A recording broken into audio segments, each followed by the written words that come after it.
Erin online. Good evening, Riley. What's wrong? Can't sleep. No, we need to teach these people how to use Blender.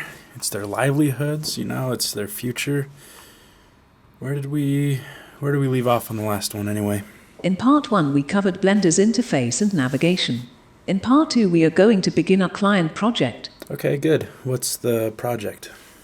We've invented a client project to make our tutorial more applicable to a real-life scenario. Our client is a pickleball paddle company. They've asked us to create renderings of their product for an online product listing. I have pickleball paddle blueprints as reference. Perhaps this is a good opportunity to teach our subscribers about Blender's modeling tools. Shall we begin? Riley? Riley, are you asleep? I guess I'll get us started. Switching to screen feed. Let's get started in Blender. I've activated a live feed of my button commands, so if we ever do something, and you're not sure which key we've pressed, you can have a look at the bottom left corner of your screen. Our imaginary client has given us some reference we can work off of. First, we have a blueprint for a regulation size pickleball paddle. The blueprint in our case was actually found on dimensions.com. This is a good reference if you're wanting to practice your modeling skills on various objects. Another good site is called theblueprints.com. We've been instructed to provide 7 images for our client, 3 on-white images and 4 lifestyle shots to really sell the product. In this part, we'll simply be looking at modeling the paddle. I'll get you set up to model, and then we'll check in with Riley to see if he's ready to help out. To get your reference imagery into Blender, simply drag it into Blender. To clear its location, select it and press Alt-G. To clear rotation, press Alt-R. Now rotate on the X-axis and hold Ctrl to snap to a 90-degree increment.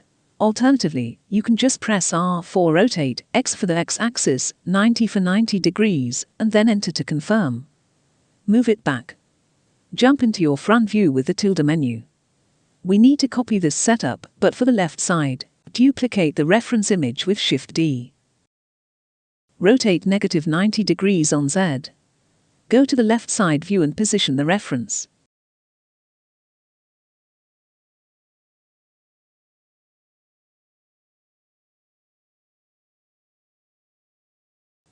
Remember how Riley taught you how to scale an object on a specific axis. Do that now with the default cube. Scale it so it roughly fits the paddle's bounding box dimensions from the front view.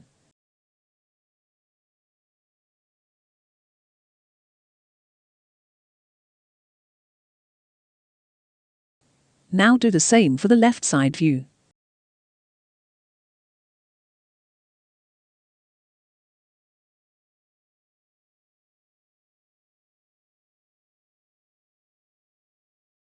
Don't move the cube, just move the reference and scale the cube to match.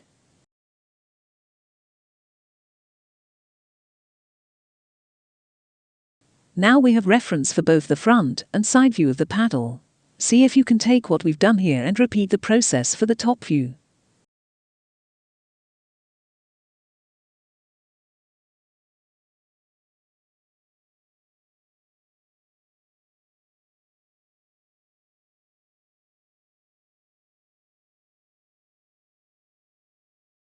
Now all 3-dimensional reference points should line up. This is an ideal starting point for our modeling process. Let's check back in with Riley and see how he's doing. Riley. It's just a donut. Riley. Arendelle. No, Dynamo Dream. I've set up the scene for modeling. Oh. Care to join us? Sorry, Aaron. No problem. Sorry, I'm good. Let's go. All right, thanks, Aaron, for getting us set up. Let's go ahead and start modeling this paddle. I'm going to show you a few basic modeling tools in Blender that will get you through, I'd say, 90% of the things that you need to model. So we're going to model this paddle with an approach called sub-D modeling. That stands for subdivision modeling. It'll become apparent what that is in a moment. To start though, I don't like this grid kind of in our way, can't really see what I'm doing. So let's go to the overlays menu, which is right here, and then let's turn off the floor. Yeah, let's turn off the floor so that's not in our way. All right. Now, I'm not going to use the tilde menu to jump to my front, top, and left view. There's another way to do that, and that's with your number pad again, If you press 1 on the number pad, that'll go to front view, 7 will go to top view, and then if you hit 3, it'll go to your right view, but if you hit Control 3, it'll go to your left view. So Control kind of reverses any of those views. Just so you know, if you see me jumping around quickly, that's what I'm using, and you can see on the bottom left-hand side of the screen there. So we have our object here, but how do we get in and start editing the geometry? To do that, we need to jump down into something called Edit Mode, which can be accomplished by going to this drop down and hitting Edit Mode. Alternatively, you can just hit Tab, and that will switch in between Object Mode and Edit Mode. In Edit Mode, we can select individual vertices and start moving things around. We can also select edges. If we come up here and go to Edge Select Mode, we can select edges or faces. Once again, up at the top there, we have vertice, edge, and face. Alternatively, the shortcut for that is 1, 2, and 3 on your keyboard. So that's what I'm going to be using. Let's go ahead and get started here. Let's go to our front view. Let's go to our wireframe or X-ray view with Alt-Z, and now we can see our reference as well. What we need to do is we need to add a loop cut. To add a loop cut, it's Control-R, and that will add kind of a loop around your geometry, and we'll add more geometry. So you press Control-R, and then you select, let's back up, press Control-R, select which loop you want to add the cut on. So I want to add it on this loop. Left click, and then you left click again to place it, or you right click and it will just place it at the center, 50% in between each side. So that's fine for now. Let's go to our front view, and then we can hit G to grab, and we can hit X to grab on the X axis to move this down here by the handle. Or something we could do is it won't make a difference in this case, but it will in other scenarios. You can hit G twice, and that will slide your edge loop. So sometimes you need to slide the edge loop rather than grab it. So let's go to the front view. Let's slide that down to the handle, and then let's, when in X-ray mode, so we can select everything at once, let's box select all of this, go to front view, and then let's scale it. So S and then Z to scale it on the Z axis, and we're scaling down the handle. Now, I purposefully did things in this order so I can show you the snapping menu. So let's hit another, or add another loop cut with Control-R. Let's add this one here. Now, what we need to do is we need to get this to line up perfectly with the top one there. And we could eyeball it, kind of like this, but we're never going to be 100% confident that it's perfectly straight from this point to this point. So to snap, we're going to go to the snap menu. To turn on the snap menu, you can click this little icon of the magnet, or you can hold down Control while you move things and it temporarily turns on snap. Right now, if you go to the drop down, it's snapping to increment, which means every increment on the grid, in our case, I think it's centimeters. If you're zoomed away, it's meters. Rather than snapping to an increment, let's snap to our vertex. Okay, so let's grab with G, Z to lock it to the Z axis, and then Control, and now we've snapped perfectly to that vertex. So that's pretty dang convenient. All right, so we have the most basic pickleball paddle on the planet. Now, I mentioned we're going to be working in something called sub-D, or subdivision. Okay, this is a technique where you take every face and the computer subdivides that face into 4 faces, 8 faces, 16 faces, however many you want. And what that does is it means the computer's automatically going to interpolate or smooth out in between points. So to add a subdivision surface, we need to go into our properties editor type for the first time and come down here to the blue wrench, and it's called the modifier properties. So you do have to have your paddle selected to do this. And then we're going to go to the add modifier menu, and there are tons of modifiers. Right now, let's just look at the subdivide surface or subdivision surface. And as soon as you apply that, you'll notice it did exactly what I said. Every single face turned into 4 faces, and it's smoothing in between those vertices. So if we go to object mode, you can see the cage mesh around our subdivide surface. So really, we only have one face here still, but Blender has smoothed in between them and created 4 faces. But we've totally lost the shape of our paddle, and to avoid losing the shape, what we want to do is we want to add what are called support loops. So let's go ahead and add our first support loop with another loop cut. So hit Control R, and now we are adding a loop, and you could see as you decrease the distance from one point to another, there's less for it to interpolate, and therefore it is smoother. So let's go ahead and just start adding different loop cuts in here, and all I'm hitting is Control R, and we can see things are starting to smooth out quite a bit. Now I would add a control loop here, but the problem is it's also sharpening up our handle, and we don't want that. We want the handle to be nice and smooth. So how can we avoid that? Well, we're going to introduce a new tool called inset. Going to inset some faces. So go to face select mode. Let's select these faces. Now I can either select one and hold shift and select the rest of them, or I can select one and hold Control Shift and click on the last one, and it'll select everything in between. I didn't mention this yet.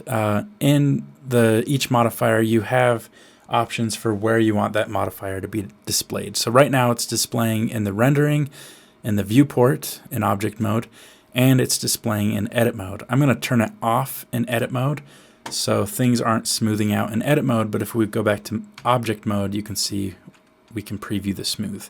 And I'm doing that just so I can see what's going on in edit mode. So here we're going to hit I for inset. Go ahead and write down the new tools that you learned on this video, because you will definitely be needing them. All right.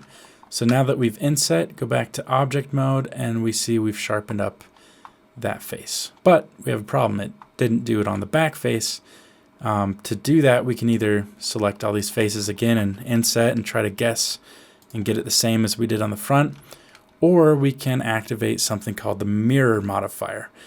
What that's going to do is it will take this front face and we can mirror it onto the back face, so we only have to do things once. So to do that, first we need to cut the model in half. So let's add a loop cut here. Go to top view, go to X-ray mode, go to the point selection, select all of the back points with our little box select, and then let's hit X to delete. In edit mode, you get a bigger delete menu because there are more options to delete, but we just want to delete vertices.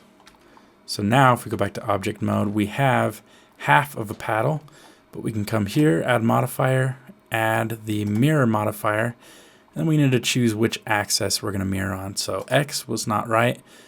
What about the Y-axis? That looks like it works. And now everything that's happening up here is also happening back there.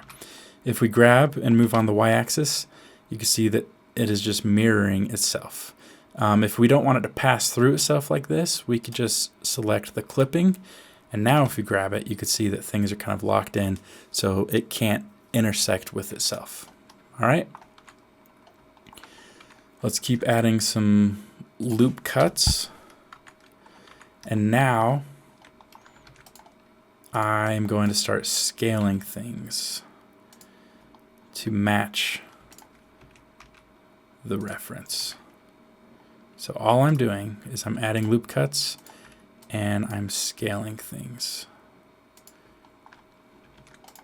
And I'm going to use our little snapping feature here again, just to line things up here.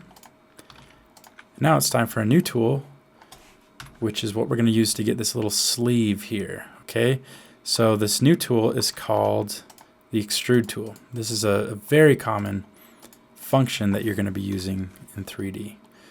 So I actually don't want this loop, and I am going to snap this one to this one. Just getting ready to show you something here. All right, so let's select this loop. You can select a loop with Alt-R. And one more thing, I'm just going to line everything up before we do this. Okay, so face select, Alt-click, sorry, not Alt-R, Alt-click to select that loop. Let's go to the front view, and then we are going to extrude. If we hit E, it will extrude, but it's extruding only on one face. Let's hit Control Z. What we want to do is we want to extrude each face on the face direction, or what's called extruding along normals. So to do that, go ahead and hit Alt E and go to extrude faces along normals, and now you can see that each face is extruding outward in the direction that it's facing. So let's do that, and once we confirm it with left click, we get a little menu that gives us some options. You'll notice how this edge is longer than this edge. To fix that, we want to offset even. Okay, so just select that, and now we have that nice little sleeve, but we definitely need to brace some edges. So we could brace this edge by hitting Control R, adding a loop cut there, adding a loop cut there, or what we could do, let's go ahead and back up. We could select this loop by hitting Alt and clicking, and we can introduce something called the bevel tool, which is Control B. This is nice for sharpening things up. Right now we just have 2 edges, but if we want 3, we could just scroll up once on our scroll wheel, and now we have 3. So let's go ahead and do that. For the shape, you can see what happens if you change the shape. I'm going to change the shape to 1. Now if we go back to object mode, we have that nice sharp crease right there, and I'm going to sharpen up this crease according to the reference. And I'm going to leave this one down here a little looser, so I'm going to bevel a little wider. Okay, now these 2 edges are really close to each other, so this one is redundant. If we delete that, you can see we end up with a big old hole in our mesh. We don't want that, so we want to do what's called dissolving an edge. We could do that by hitting X, bringing up the menu, and then dissolving edges, or we could simply just hit Control X, and that's the shortcut to dissolve. Cool. So you can see that right now we're previewing our subdivision surface, but we're seeing every individual face. We want to smooth the faces out, so we want to do what's called smooth shading. To do that, just right click and say shade smooth. You can go in between shade smooth and shade flat just to see the difference. So we're going to shade smooth, that's hard to say. And now we have some weirdness happening. If you kind of rotate around, there's some weird things happening right here.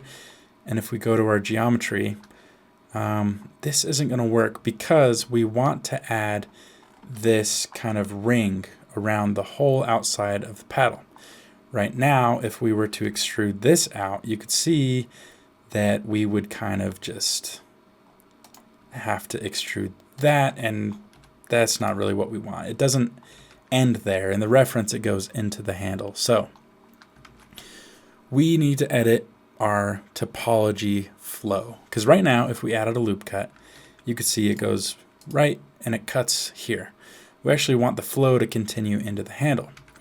So first of all, I'm going to mirror the top of the paddle to the bottom so that we don't have to do this twice. So I'm going to add a loop with Control R, and then I'm going to go to the front view, go to X-ray, go to vertices select all the bottom ones, and hit X and delete the vertices. And then with our mirror modifier that we already have, I'm just going to apply that on the Z-axis. So you can see what I've done. Now we only have to work on this topology flow once and not have to worry about it down here. So what are we going to do? We need to continue this flow, this edge that we have coming in here, and it needs to continue into the handle. So to do that, I'm going to introduce something called the knife tool. So to get the knife tool, you just hit K for knife. We're going to start here. We're going to go down along here, and then I'm just going to kind of eyeball where I want it to end up, which is right here. To confirm that, you can press spacebar and it will cut all of that. Now, with subdivision, sub-D modeling, you want to try to keep things in quads. What I mean by that is you want each face to have 4 points, like this one up here. When you have a triangle, it interrupts the topology. Okay, so we have a triangle here, just 3 points, and in order to get rid of that, when you first start, really, I recommend just getting out your knife tool, playing around with things, seeing what works. And you'll start to get a feel for what needs to happen with your topology. For now, you can just watch what I do. I take my knife tool, I go from here, I'm going to add a new cut. I'm going to lock it to the Z-axis, go down there, and then I'm going to go to my edge mode, and I'm going to select these two edge loops, and I'm just going to hit Control X to dissolve, and now you can see I've properly edited kind of that topology flow so we still have quads. And I'm just going to eyeball, sort of smooth things out here to get a good distance in between things. And actually, I don't even think we need that loop right there. So now that's looking a little bit better. We still have a few things to clean up. Wherever you can, you want to separate geometry. We have an issue here where now we have what's called an n-gon. It's the opposite of a try. It's a face with too many points. So this one has 5 points. So pretty simple solution there. We're going to select this loop, and I'm going to hit V to rip the vertices. So we're disconnecting those vertices, okay? And then I'm going to select the handle by pressing L for linked. So it'll select everything that's linked, and it's not linked right here because I just ripped those vertices apart. And then I'm going to hit P for our separate menu, and I'm going to separate by selection. So now, if we go to object mode, the handle is separate from the paddle, but we have all this weird stuff going on now.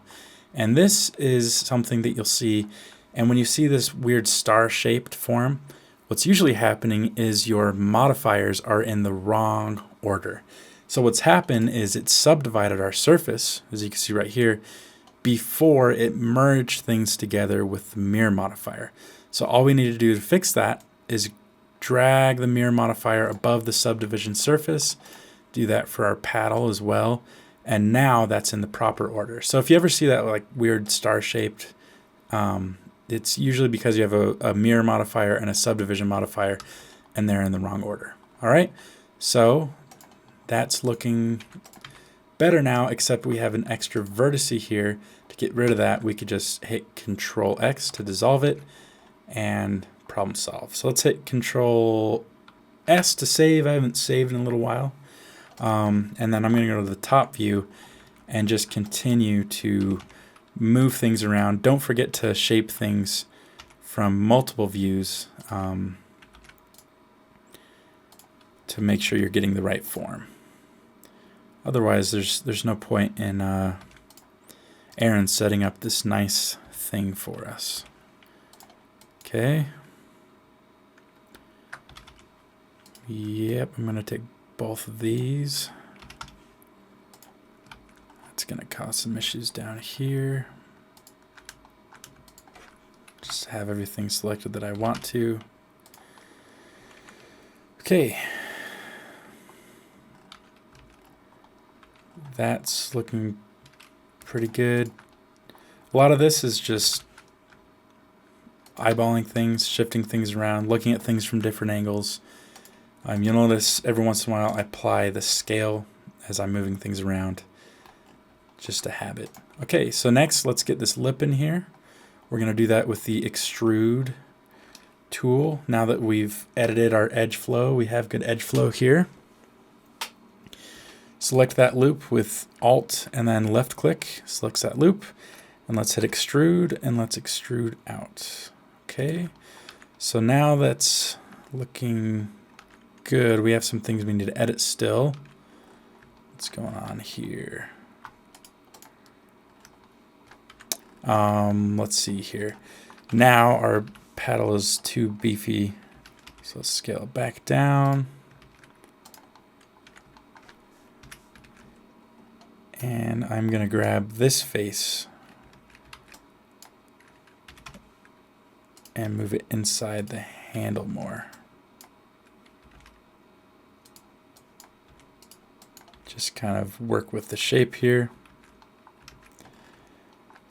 Now we have kind of a weird smooth transition here because it has a lot of averaging to do between this point and this point is a huge distance. So we're going to do our little bevel trick again. We're actually going to bevel a few things here. Let's grab this loop, and this loop. We want a tight bevel on all of those. And let's make sure down at this end we have all the faces selected, or all the edges selected that we need to. Good. And then let's hit Control. Oh, do we have everything? Yep. Let's hit Control B to bevel. And then I feel like there are redundant edges here, so I'm going to dissolve those and add just one in the place of the two. So now that's sharpened things up a little bit. This is too sharp now, so we're going to let's see. First of all, I want to subdivide the surface twice in the viewport. So this is the viewport subdivision. This is render time subdivision. So let's go 2, and I'm going to smooth up this corner by hitting G twice to slide the edges.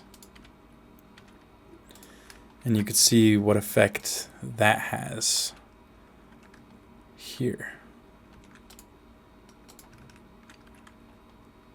Good. So let's apply the scale, and that's looking good. All right. I feel like down here maybe we should grab this face and just bring it out a little bit in this direction. Maybe scale up here. Okay. One more thing. Let me just fine tuning here, making sure we're following our reference. All right, that looks like a pretty good shape, although we do have some weirdness going on here. Instead of scaling, you can hit Alt-S and scale along the normals, which will scale along the face direction. Okay, that's good enough for now. This video is getting a little bit long. Last thing I wanted to do is quickly add in the handle details. So to do that, let's dissolve these for now.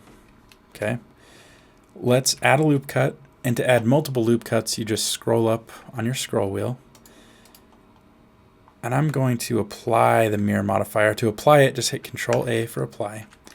And now we have these loops, and we're going to do, let's see. They really should be lined up. So give me 2 seconds here. I'm going to go back before I apply the mirror modifier, and let's just snap these down to where they should be. Okay. All right. Now apply the mirror modifier. Now, if we select each of these, we want to rotate them. Okay. But we have this problem. It's doing this kind of action. What we need is something called the shear tool to rotate without changing the volume or the shape. So to do that, press F3 to search. If you don't know where something is in Blender, you can press F3 to bring up your search menu, and then let's type in shear. And now you can see we're shearing, and let's go ahead and shear. Let's go to our front view first, and then do our shear tool and just tilt these in that direction. Perfect. Nothing's really happening yet. Let's go to Control B and let's bevel those just so slightly so every one line turns into 3. And I want to do a little bit more than that. That was a little bit. Okay, so now we have 3 lines, and you can do what's called growing and shrinking your selection in Blender. If I grew my selection, I'd hit Control plus and it would select more. If I shrink it, I would hit Control minus, and now we just have the central one. And like I said, you can scale along the normals by pressing Alt-S instead of S. Let's scale each of those inward. And now we have the start of kind of that shape that we're looking for. And that's looking pretty good for our purposes here. At this point, I might come in here and try to get back some of the shapes that we had before. But honestly, for our purposes, I think we need to be done and kind of move on to the next phase. Our next video is going to be something called unwrapping, which is preparing our paddle for the texturing process. UV unwrapping is taking a 3D object and getting it prepared in a 2D space so that we can apply 2D textures to a 3D surface, basically. After that, we're going to look at texturing, and then we'll look at some lighting and some rendering. So I hope this has been helpful. We may still have some tweaking to do on our paddle, as we kind of hone in the shapes and make sure that all the model is looking good. But this video has been long enough, and I'm going to go ahead and pass it off to Aaron. Aaron, is there anything we've missed as I kind of fiddle with the model a little bit more? Anything you wanted to bring up? I wanted to quickly address a comment we had on our last video. A subscriber is concerned about us making this beginner series. Perhaps we should address the fact that we are not abandoning creating advanced tutorials. We are just giving some love to the beginners out there. We will still have advanced tutorials in the future. Alright, so with that, our video is done. This has been part 2, Blender for Beginners. Hopefully you've learned some good modeling tips and tricks. I'll see you in the next one. Aaron, let's shut it down. Go get some sleep, Riley. I'll generate some helpful videos for our viewers. Just a friendly reminder to subscribe. Riley doesn't say it, but his self-esteem is heavily tied to his subscriber count. I heard that. It hurts because it's true. Do you ever wonder why people keep watching for this long?